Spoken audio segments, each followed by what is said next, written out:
Terus biasakan Natal baru kami dapat baju baru satu toh. Woi, Mam Tua Subeli, kita baju baru satu di Natal ini. Mantap. Tapi kan acara Natal itu banyak. Natal sekolah minggu, Natal rayon, Natal di gereja, Natal di sekolah. Kan pakai baju satu terus. Ini kan keker mana kok. Takut teman bilang, beli baju begini satu lusin. Akhirnya cara terbaik adalah ambil kakak punya.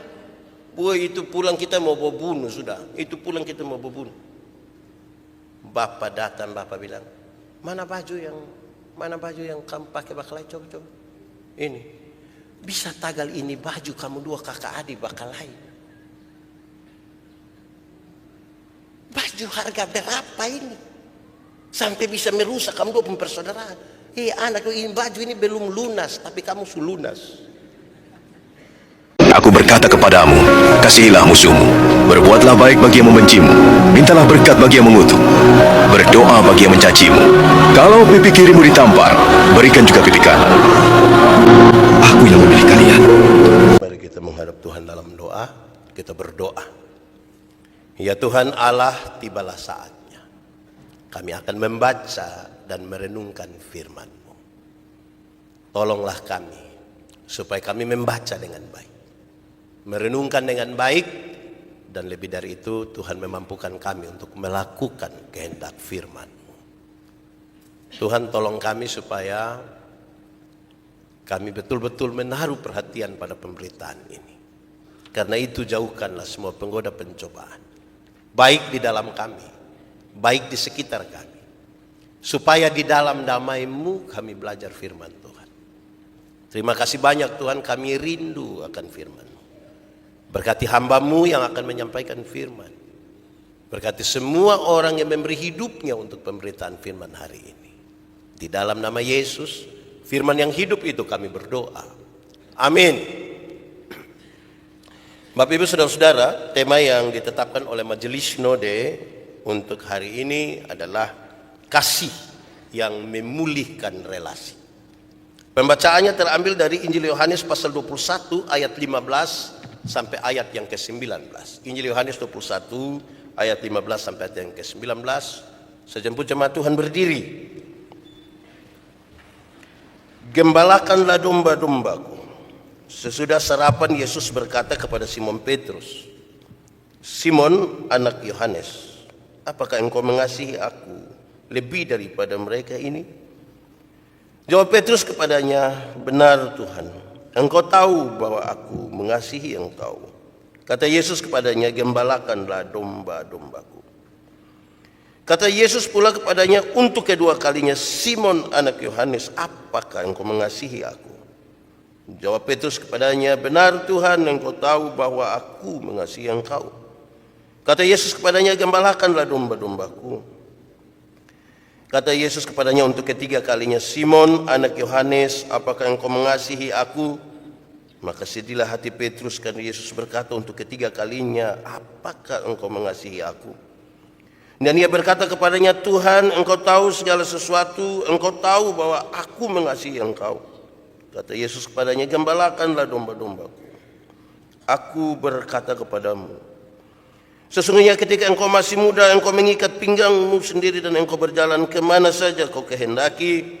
Tetapi jika engkau sudah menjadi tua, engkau akan mengulurkan tanganmu dan orang lain akan mengikat engkau dan membawa engkau ke tempat yang tidak kau kehendaki. Dan hal ini dikatakannya untuk menyatakan bagaimana Petrus akan mati dan memuliakan Allah. Sesudah mengatakan demikian, ia berkata kepada Petrus, ikutlah aku. Demikian firman Tuhan. Berbahagia setiap orang yang mendengar firman, memelihara dan melakukan dalam hidup setiap hari. Haleluya. Bapak Ibu Saudara-saudara, Shalom. Saudara-saudara, sekali lagi tema kita hari ini adalah kasih yang memulihkan relasi. Diharapkan bahwa setelah mendengarkan khotbah ini, relasi di antara suami, istri, orang tua, anak, kakak, adik, sahabat-sahabat, atau juga teman di dalam pelayanan, atau juga masing-masing kita berjemaat yang relasi lagi buruk, yang lagi tidak baik-baik saja, bisa dipulihkan kembali. Saudara-saudara, saya merenungkan bagian ini dan saya merasa sekali, saudara, bahwa bagian memulihkan relasi adalah salah satu bagian yang sulit sekali. Salah satu bagian yang sulit sekali. Soalnya adalah karena relasi itu yang rusak, kemungkinan besar membuat kita benci seseorang, membuat kita tidak suka, membuat kita ada kepahitan, membuat kita sudah tidak mungkin lagi percaya. Saudara-saudara, karena itu pertanyaannya adalah apakah kemudian kita mampu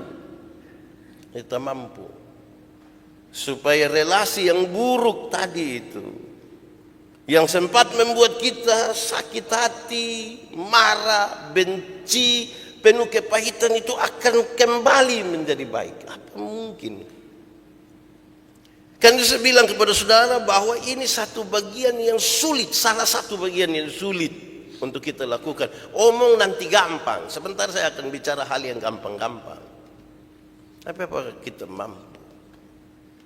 Apalagi di pikiran kita tuh sudah dimasukkan sejumlah hal yang orang biasa bikin jadi ilustrasi. Biar Bapak, kertas itu kalau dia ada rapi-rapi begini, sekali kita, ini dia nama apa begini, begini ini, dia sudah tidak akan. Ini Bapak, kalau sekali paku itu sudah ditancapkan di satu kayu, kita cungkil begini tetap, walaupun paku itu tercungkil. Bapak, kalau luka itu ada sembuh, iya sembuh, tapi bekasnya tetap ada. Dan sekarang kita akan bicara itu hal biasa, dan kita akan kasih naik sedikit menjadi satu hal yang luar biasa, bahwa nanti bisa pulih, nanti bisa pulih. Ada istri yang ketika dia lihat suami pu HP, dia ada kaget dan sesuatu, dia sudah ambil keputusan, saya tidak akan lihat lagi Pak, daripada saya lihat kok, lebat, tidak usah. Hal ini bukan saja berat, tapi hal ini mengganggu sekali, sangat mengganggu. Kenapa? Kalau kita pernah terluka karena seseorang, kita karena marah seseorang, kita mulai punya kecenderungan satu, menghindar. Daripada ketemu ke bohong dan dia toh, dia datang dari sana, bukan sengaja jalan di situ.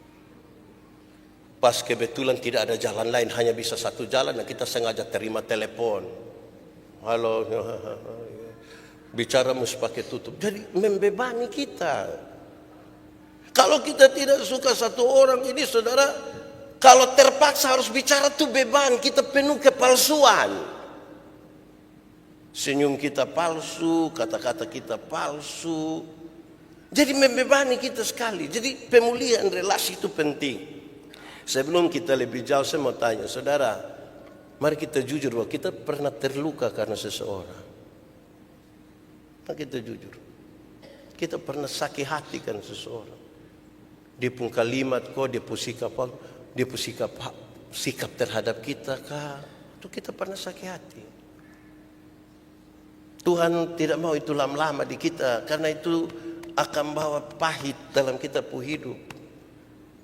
Kasihan kita muka su ganteng-ganteng, cantik-cantik, kan pahit di sini kan bikin kita senyum tidak bagus. Itu saya biasa bilang, muka muram, hati panas, berkat jauh. Muka su tidak baik, berkat tambah jauh. Tuhan mau ini jadi baik ini. Ataukah saudara dan saya adalah satu orang yang ternyata sudah ambil keputusan bahwa untuk itu orang saya tidak akan lagi, untuk itu orang sudah. Pernah? Itu direnungkan saja, tidak usah jawab. Dia bisa saja orang dekat yang kita, bisa suami, bisa istri, bisa orang tua, bisa anak, bisa ipar, bisa tetangga juga.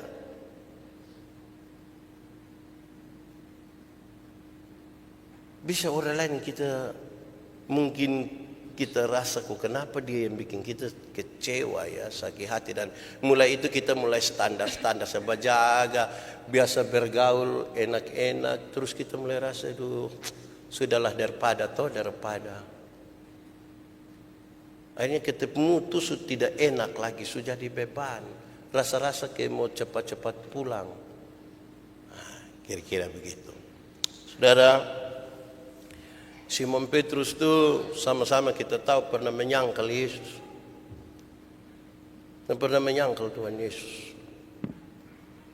Dan oleh karena penyangkalan itu membuat dia menangis. Aduh, kenapa ya saya tidak bisa melakukan satu hal yang mestinya bisa saya lakukan. Terus dia mencari sebuah jalan. Kan dia tidak mau hati sakit terus, toh hati tidak enak itu sudahlah cari kesibukan. Biasa hati kalau tidak enak itu mencari kesibukan. Main game, lihat foto, lihat video ke apa. Simon Petrus memilih untuk pergi cari ikan. Pembacaan sebelumnya pergi ke Tiberias. Danau itu dia cari-cari ikan. Tapi sampai pagi tidak dapat. Cari-cari tidak dapat. Pas sampai pagi orang mau datang sampai di tepi. Tuhan bilang, adakah ikan pada kamu? Ada makanan pada kamu? Tidak ada. Tebarkanlah jalamu. Suruh nelayan tebarkan jala itu suruh bagaimana ini? Ini bukan baru kemarin dia pergi untuk memancing. Ini sudah orang pakar ini. Tapi ada satu hal yang penting di situ, Tuhan ingin kasih tahu bahwa memang mengandalkan kekuatan diri sendiri tidak bisa, termasuk untuk pemulihan relasi. Mengandalkan kekuatan diri sendiri tidak bisa, yang kita pasti sakit hati. Saudara, kalau saudara sakit hati dengan Pak Pendeta Yandi, saudara mau pulihkan relasi, mau paksa diri kemanapun tidak bisa, kecuali kalau kita minta Tuhan bantu. Pak Pendeta Yandi sakit hati dan saudara bersikap, kalau Pak Pendeta paksa diri tidak bisa, nanti munafik. Kita butuh minta Tuhan untuk itu. Lantas ketika pembacaan sebelum teks ini, Tuhan suruh tebarkan jala dan mereka dapat ikan sangat banyak. Waktu dapat ikan sangat banyak, murid-murid yang lain bilang, itu Tuhan. Itu Tuhan. Petrus lihat. Petrus langsung lompat turun. Tuhan siap makanan pada mereka. Mari makan dan seterusnya. Setelah peristiwa itu, mujizat yang Tuhan buat, undang mereka makan. Kemudian Tuhan menaruh perhatian, mengarahkan pandangannya kepada Petrus dan berkata, Petrus, apakah engkau mengasihi aku? Lebih dari semua ini, lebih dari mereka semua ini. Saya membayangkan saudara-saudara bahwa pertanyaan itu penting.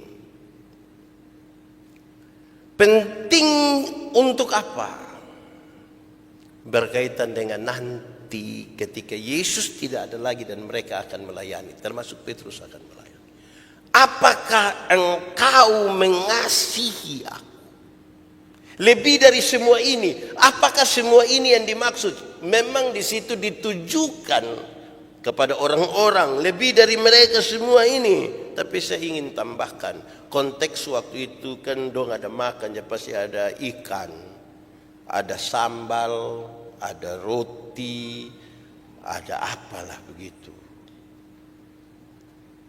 Apakah engkau mengasihi aku lebih dari ikan, lebih dari roti, lebih dari ini itu? Karena engkau akan melayani. Jangan sampai tagal ikan, tagal roti engkau tidak lagi melayani. Apakah engkau mengasihi aku melebihi ini tawaran dunia yang banyak? Apa engkau mengasihi aku lebih dari itu? mengingat nanti hari kematian. Petrus mati dan tidak baik dari segi jalan kematiannya. Diselipkan dengan kaki di atas, kepala di bawah itu. Kalau tidak dengan kasih yang besar, tidak bisa. Apakah engkau mengasihi aku lebih dari ini, benda-benda semua yang ada ini?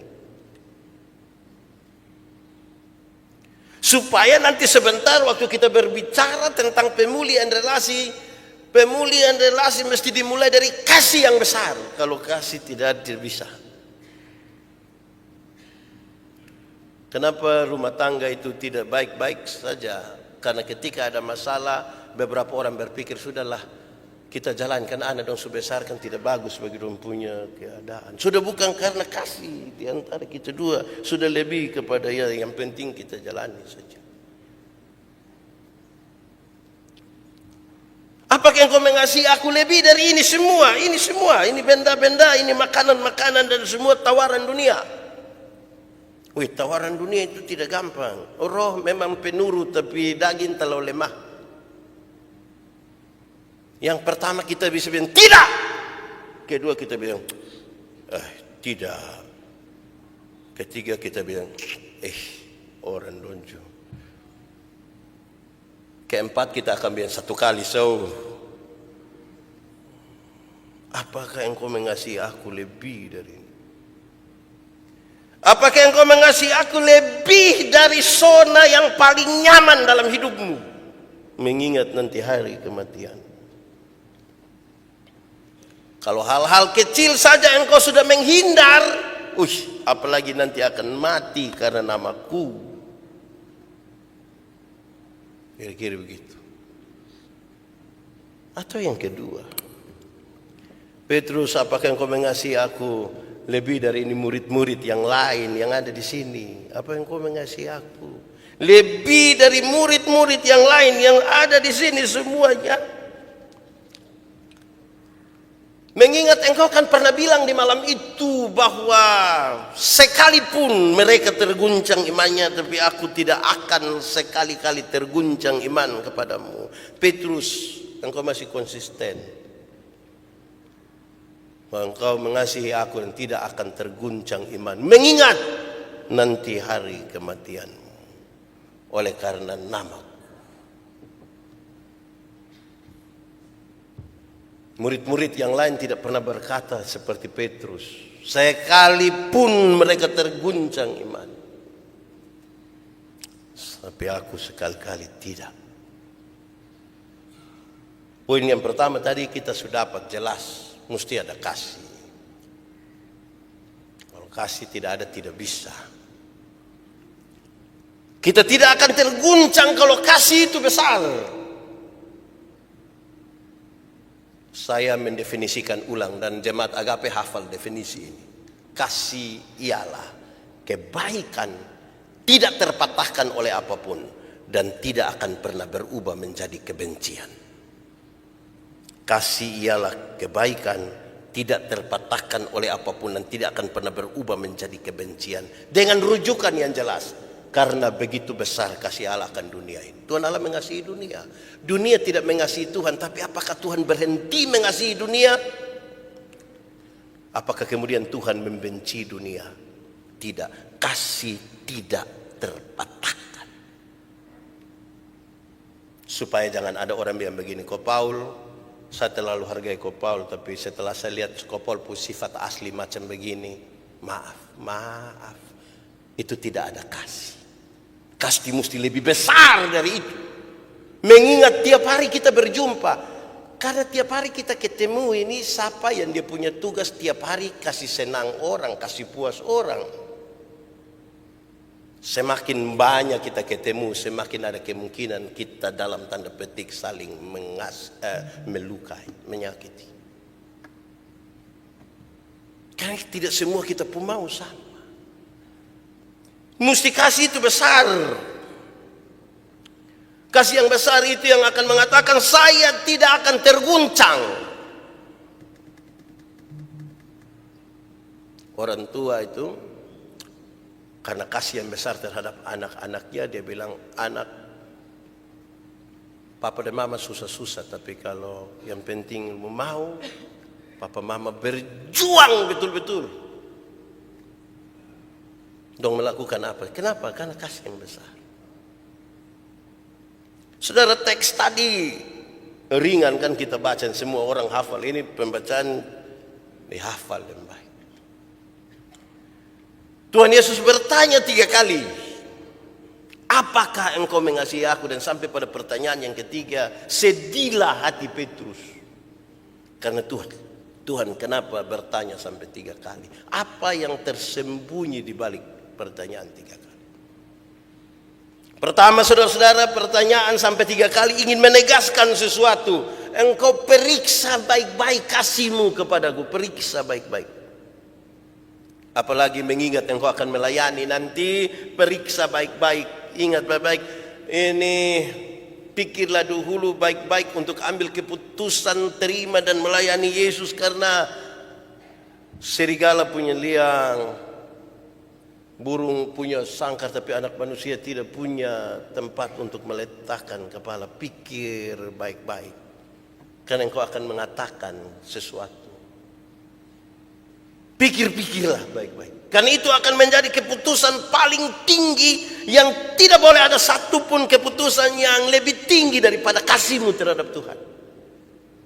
Pertanyaan itu harus diungkapkan sampai 3 kali. Selidiki baik-baik, jangan cepat-cepat jawab. Apakah engkau mengasihi aku? Apakah engkau mengasihi aku? Karena nanti jangan sampai bilang mengasihi, tapi hal-hal kecil sudah buat kita tidak mengasihi. Baru hal-hal kecil saja kita sudah hilang. Periksa baik-baik, apakah engkau mengasihi aku? Kedua, saudara-saudara, pertanyaan itu memang harus disampaikan sampai 3 kali. Kenapa? Petrus menyangkal Tuhan Yesus 3 kali. Kalau saya sebut ini sebagai sebuah kejatuhan, maka jatuh 3 kali. Kesempatan yang diberikan pun 3 kali. Supaya ketika kita mengampuni, waktu orang menyakiti kita 1 kali, berilah kesempatan 1 kali. Waktu dia menyakiti kita 4 kali, beri kesempatan juga 4 kali. Ternyata dia menyakiti 7 kali, kasih kesempatan 7 kali. Pak Pendeta, dia bikin sakit hati 7 kali 70 kali. Hitung sendiri, kasih kesempatan terus. Karena kita sudah terbudaya dengan ingat 3 kali. Kita ini sampai di 3 saja. Tahu 3 itu kenapa?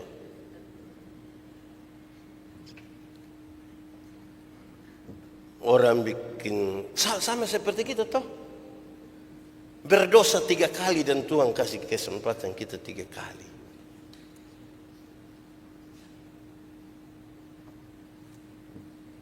Saya akan bikin sakit hati Kopal 3 kali, tolong siap 3 kali. Tuntut. Suami tukang bikin jengkel istri 400 kali, kasih kesempatan dia 400 kali. Begitupun sebalik. Makanya saya bilang ini bahan yang berat ini. Omong gampang saja. Tapi kasih kesempatan kedua itu kita mulai agak turun sedikit. Ketiga agak turun, makin turun.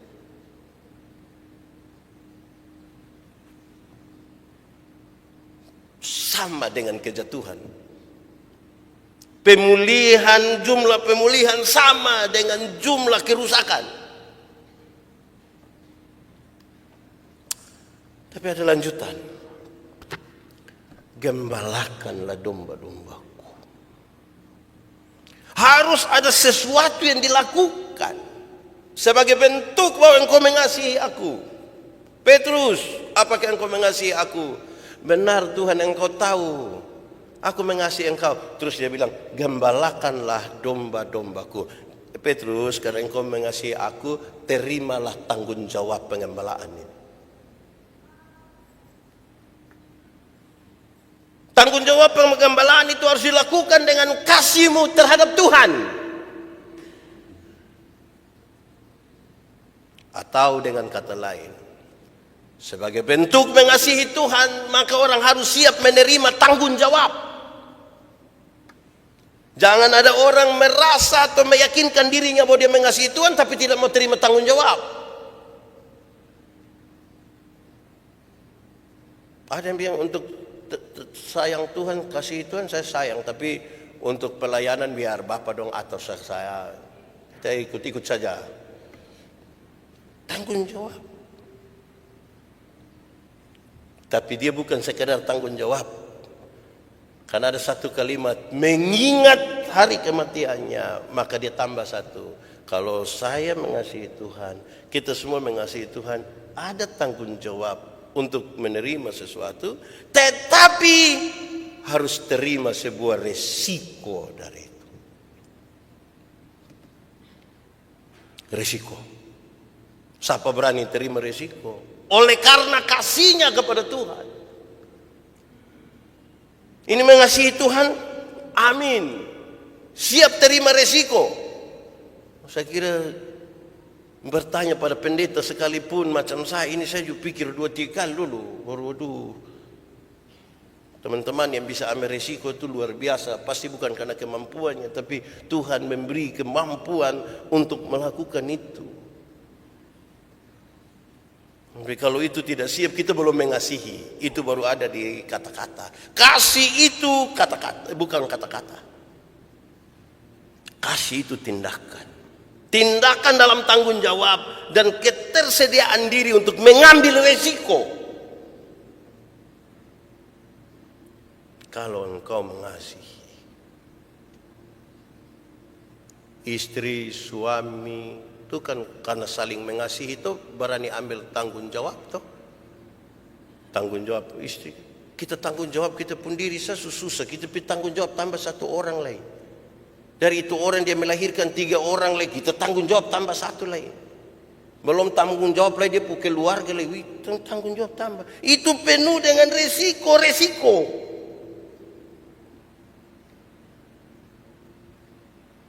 Ibu-ibu ini kan juga bertanggung jawab toh. Karena tanggung jawab itu ada resiko. Hamil, tidak boleh makan ini, tidak boleh ini, tidak boleh ini, tidak boleh. Karena tanggung jawab dari resiko itu yang waktu SMA dulu ibu dorang halus-halus, tipis-tipis. Sekarang kelihatan sudah tebal-tebal. Sudah berlapis-lapis. Kan bagian dari tanggung jawab. Ini belum resiko-resiko sampai mati karena nama Tuhan. Itu dulu. Teksnya mengatakan begitu. Lalu apa pesannya? Berkaitan dengan tema kita hari ini. Pesan yang kita tarik dari pembacaan itu. Supaya tema ini terjawab. Kasih yang memulihkan relasi. Supaya ada yang relasi buruk hari ini dia melakukan itu.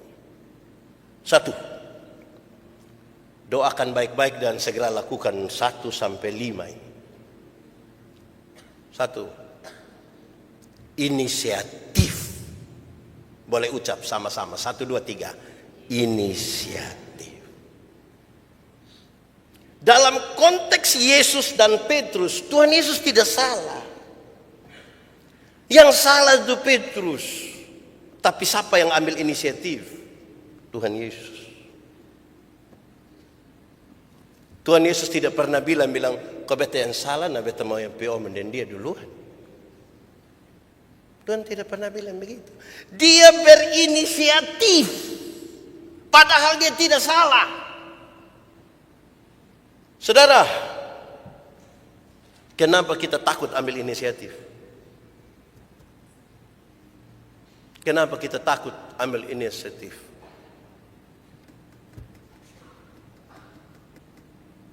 Karena 2 hal. 1, karena kita tahu bahwa kita benar. Kadang-kadang orang oleh karena dia rasa benar, dia tidak akan pernah ambil inisiatif duluan. Sehingga ketika yang datang itu orang yang salah, datang dia maki, ancur itu kesalahan dan semua. Padahal mau memulihkan relasi, bikin tambah luka. Tuhan Yesus ambil inisiatif, cari dong di pantai danau Tiberias. Bahkan itu inisiatif sampai siap makan, bayangkan. Wih botong subenar lai tidak salah lai bicari dia lai siap makan. Ada yang bisa buat itu? Inisiatif satu. Kedua, kenapa kita tidak berani ambil inisiatif? Karena kita sering tertuduh dengan sejumlah hal. Aduh jangan sampai kita minta maaf juga pikir kita takut. Itu isi memang di kepala dan di hati. Kalau minta maaf ini buat takut. Apalagi kalau kita minta maaf, kita bayangkan dia pemuka bilang, oh sunaikan buku bambu dan dia datang. Kita tertuduh dengan itu. Oleh karena itu maka relasi tidak akan pulih-pulih. Hari ini demi nama Tuhan saya ingin sampaikan kepada seluruh jemaat. Kalau saudara mengambil inisiatif untuk memulihkan sebuah relasi, saudara bukan kalah. Saudara tidak kalah kalau ambil inisiatif pergi ke togor orang duluan, tidak kalah. Saudara tidak kalah. Hapus dulu. Iblis sesatkan botol pemikiran itu dengan seolah-olah kalau kita pergi ke omen duluan kita kalah. Apalagi itu terjadi antara orang tua dan anak. Masa bapak saya yang minta maaf duluan? Coba pendeta pikir, dia yang salah, dia yang banting kas rusakin pintu, baru bapak yang minta maaf. Anak yang ajar bodoh begini. Akhirnya kita mempertahankan status quo toh, kalau kita. Banyak suami istri tidak berbicara, dong hanya bawa asa. Dia bikin habis kopi dia WA, kopi su ada. Bab tua jawab, iya saya sudah download. Masa mau begitu? Jadi ada yang suami istri kalau marah, nah sebentar. Tidak usah bawa-bawa khotbah juga, langsung jangan bilang, tadi saya sudah dengar khotbah dan karena itu saya berinisiatif datang. Tidak usah sampai terlalu mendramatisir lah. Biasa sapi. Pegang bapak imam tua putangan kau. Tidak apa-apa, tidak apa-apa. Jadi bikin bapak suami istri kakak adik anak-anak antara jemaat. Kalau kita lagi tidak suka siapa datang bapak. Baca minta maaf kau atau kita lihat kayak kita ke batogor ke son enak. Ya. Sabantar ini saya akan pergi pegang tangan dengan Kak Ellen. Tadi kami dua ada masalah sedikit. Kasih. Kalau kita tidak ambil inisiatif tidak bisa. Apa keuntungannya kalau kita ambil inisiatif? Keuntungannya kita tidak punya beban. Apalagi kalau kita benar baru kita ambil inisiatif pikir kita tidak ada beban. Dia yang salah itu yang sekalipun dia akan cerita orang bilang dia sudah, tapi itu dia puas hati dia om keluar saat. Kata paling pertama itu adalah inisiatif. Tapi inisiatif harus ada dasar. Dan dasar itu adalah kasih. Kalau sampai beta datang ke Kak Ellen, ke Kak Edwin, ke Kak Paul untuk memulai sesuatu, itu didasarkan pada kasih itu. Kasih. Aman sudah. Saya yakin itu akan bikin Oton sedih toh, aduh kasihan dia sudah minta maaf deh. Aduh minta maaf, beta supikir salah, beta supikir terlalu jauh. Aduh dengan koko datang begini nih beta rasa suatu. Beta padahal selama ini pikir koko supi cari orang komo suanggi kas mati beta. Jadi bagus itu inisiatif dengan dasar kasih itu, menolong kita. Jadi saya lihat saudara lagi pikir-pikir saudara ada pernah jengkel siapa ini? Sebentar mau inisiatif. Kedua, pengampunan. Kita berinisiatif kalau tapi tidak ada pengampunan tidak bisa. Mau pernah sakit hati baru tidak mengampuni memang. Tuhan Yesus menunjukkan pengampunan itu kepada Petrus. Tuhan Yesus berinisiatif lagi, dia mengatakan ini, Petrus, apa yang kau mengasihi aku kok? Ikutlah aku, mari kita dua jalan sama-sama. Bapak tidak marah beta lah. Mau marah bikin apa Petrus? Habis. Di sini tidak ada 6 Petrus toh. Mau bikin marah bikin apa Petrus? Mari. Pengampunan. Berulang-ulang kali saya sampaikan kepada kita semua, pengampunan itu satu paket dengan pendamaian. Jangan mau mengampuni tapi tidak mau berdamai.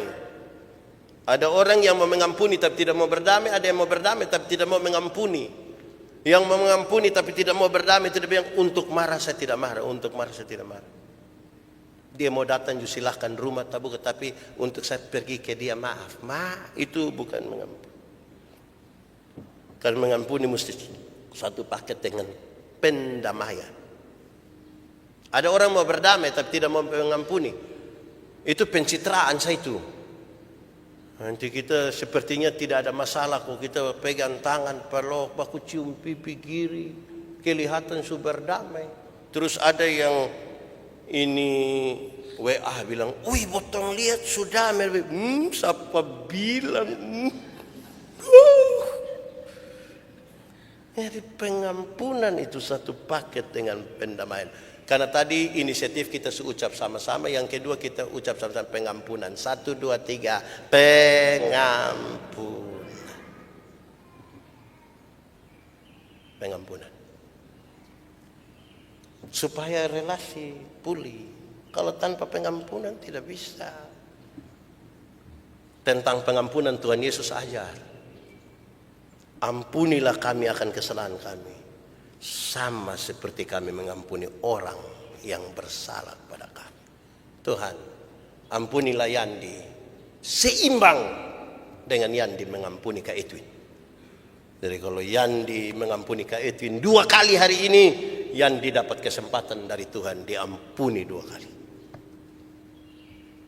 Ya sudah lihat sudah kok mengampuni toh. Sebentar lihat istri, lihat suami pegang dia pun tangan, mari kita dua menyanyi. Mengampuni, mengampuni. Baru anak-anak bilang, Bapak dan Mama nanti mulai minggu depan isi paduan suara ya. Mengampuni. Saudara, kalau tidak ada pengampunan, kalau tidak ada tuh hati pahit, saudara. Saudara bayangkan. Ini saya pakai contoh. Misalnya saudara jengkel saya ini, saudara jengkel pendetaian dia omong begini-begini. Saudara kalau tidak mengampuni pasti saudara dalam hati lihat dia pemulu dulu. Pas saudara akan tambah sakit. Sudah. Satu tadi apa? Inisiatif. Yang kedua apa? Yang ketiga penerimaan. Sama-sama 1, 2, 3 penerimaan. Sudah datang, sudah mengampuni, tapi terima. Terima dia pun apa? Bukan terima dia pun baik saja. Ada juga dia pun tidak baik. Kita ini suka terima yang baik-baik saja. Makanya Tuhan tanya Petrus sampai 3 kali, apakah engkau mengasihi aku? Dan sampai engkau dekat dengan aku ini hanya mau terima yang baik-baik saja. Penerimaan.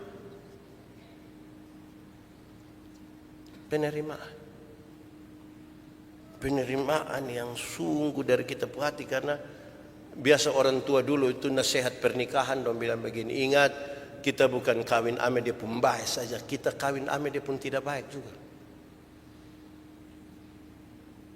Jadi lihat sudah kok penerimaan. Sebagaimana Tuhan Yesus menerima kita, sebagaimana Tuhan Yesus menerima murid-muridnya.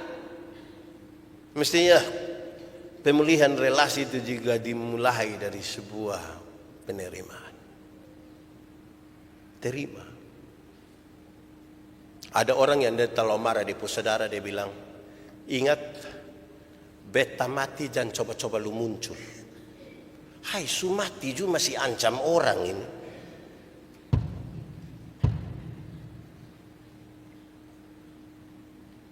Penerimaan. Mari. Dia baru sampai di muka pintu, mari terus sampai di belakang keluar kembali putar masuk. Terima. terima dia. Jangan terima dia pembaik saja. Saudara, memang ini juga penting ya, karena saya temukan beberapa orang ini terima yang baik-baik saja. Ada yang bahkan terima materi mau, terima materi dari orang lain mau, tapi menjadi bagian bersama tidak mau. Tidak sehat bagi sebuah relasi. Tidak sehat. Penerimaan. Ini bukan bahitung-bahitung, tapi orang tua ini kalau anak pun kebutuhan dia penuhi, dia bisa seomong dia pun anak bilang, anak dong, papa dan mama tidak minta apa-apa, papa dan mama hanya minta toh, kamu pun kebutuhan dong su terpenuhi, papa dan mama hanya minta tolong boson, tolong kau bikin, jangan bikin malu papa mama, tolong. Kan itu yang itu. Jangan terima mau, tapi kemudian tidak menjadi bagian dari sebuah tanggung jawab itu. Penerimaan. Ketiga, pertama tadi apa? Inisiatif. Yang kedua, pengampunan. Yang ketiga, penerimaan. Keempat, pengorbanan. Sama-sama 1, 2, 3. Pengorbanan. Pemulihan relasi itu mesti ada korban. Tapi jangan kepentingan yang kita taruh di otak untuk pemulihan relasi yang kita mesti bunuh babi, bukan itu. Tapi kita mesti berkorban.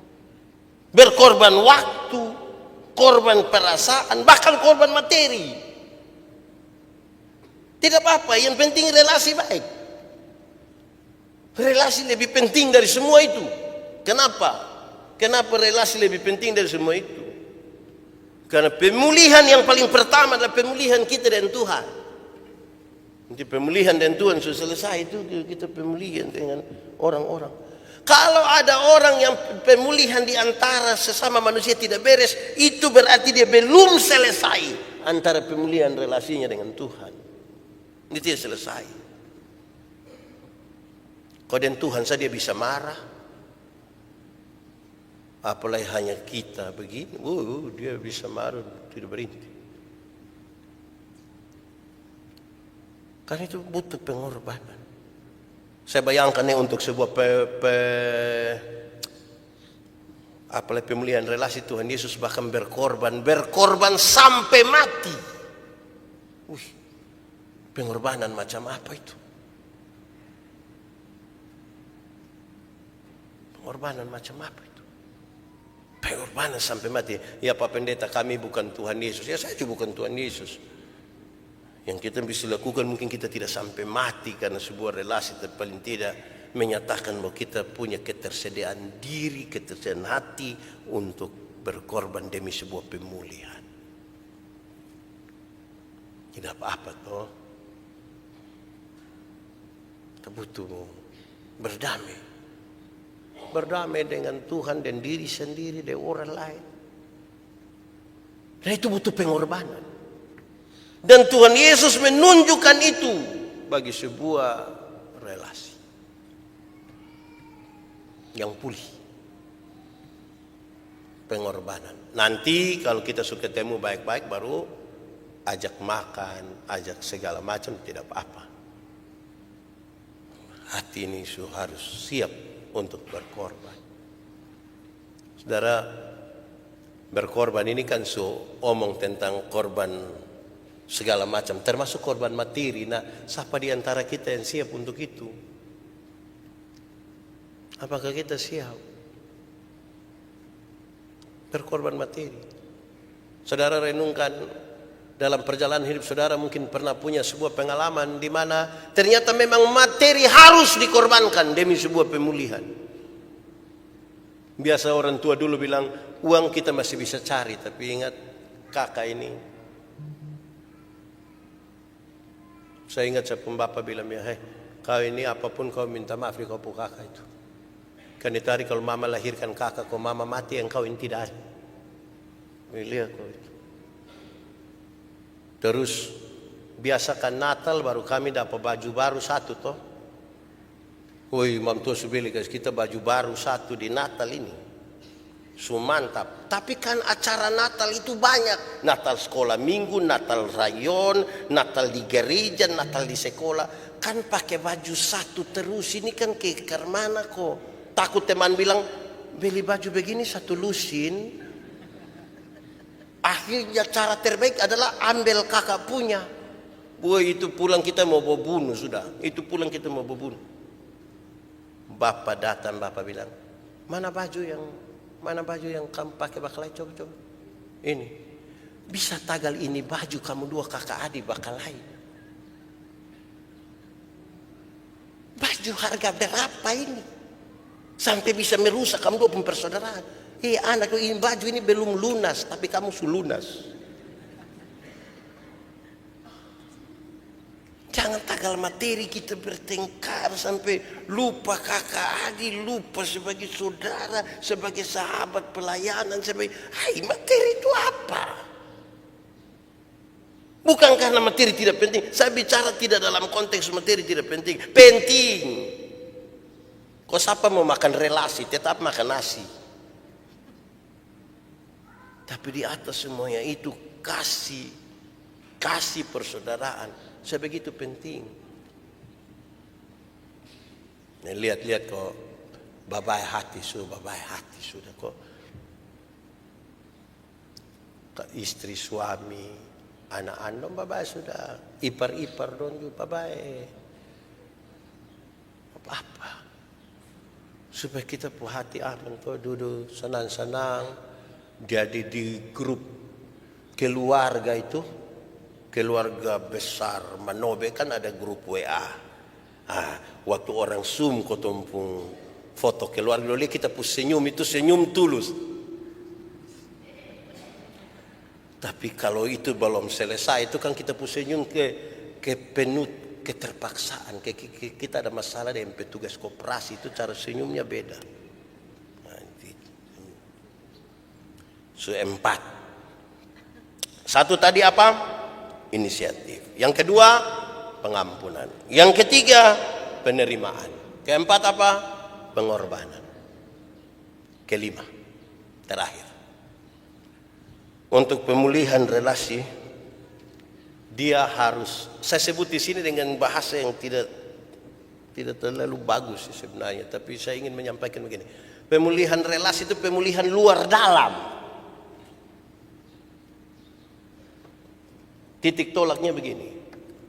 Petrus, apakah engkau mengasihi aku? Ini pertanyaan ketiga ini. Terus Tuhan jawab yang begini.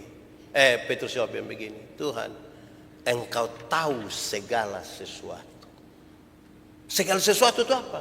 Engkau tahu apa yang kelihatan, yang tidak kelihatan. Engkau tahu apa yang ada di dalam, engkau tahu apa yang ada di luar. Engkau tahu apa yang terjadi sebelum, engkau tahu apa yang terjadi sekarang, bahkan yang akan datang. Engkau tahu semuanya bahwa aku mengasihi engkau. Supaya pemulihan relasi itu pemulihan utuh. Di dalam, di luar. Jadi dia mesti dari dalam hati. Pemulihan. Memang kadang-kadang botong pikir, botong jengkel juga, tapi mesti dipulihkan hati dari dalam, dari luar, supaya betul-betul kelihatan. Itu membuat kita bebas dari sejumlah tekanan, bebas dari sejumlah hal.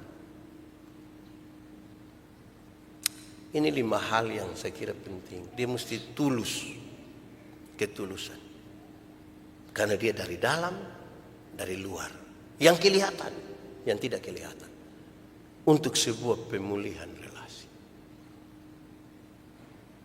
Jadi dia mesti mulai dari rumah tangga, toh. Istri yang kita kasihi, kalau kita sendiri tidak berani minta maaf di dia, bagaimana kita minta maaf di tetangga? Karena pasti kita pakai itu sebagai perbandingan. Saya pu istri, saya tidak minta maaf, apalagi engkau orang lain pu istri. Nah, kalau di rumah mulai aman, habis keluar. Ada yang terbalik dari itu, ada yang aneh. Minta maaf di orang lain bisa, tapi dalam keluarga dia tidak bisa minta maaf. Ya aneh juga ini. Dan itu sudah mesti melingkupi semua toh hati. Ini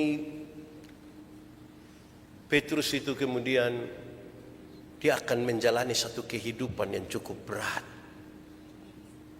Tapi karena kasih itu tulus, saudara tahu bahwa ketulusan itu dirasa. Ketulusan itu, orang kalau tulus dengan kita itu kita rasa, dia tulus itu rasa. Itu tidak bisa kita katakan ke mana ya, tapi bisa rasa. Orang tidak tulus pun kita rasa. Orang menerima kita rasa. Orang tidak terima pun kita rasa. Jangan omong terlalu jauh. Macam kami pendeta, saya kalau khotbah jemaat supaya malas dengar, itu kan kita bisa lihat dia pun gestur toh. Saparu bisa lihat jam yang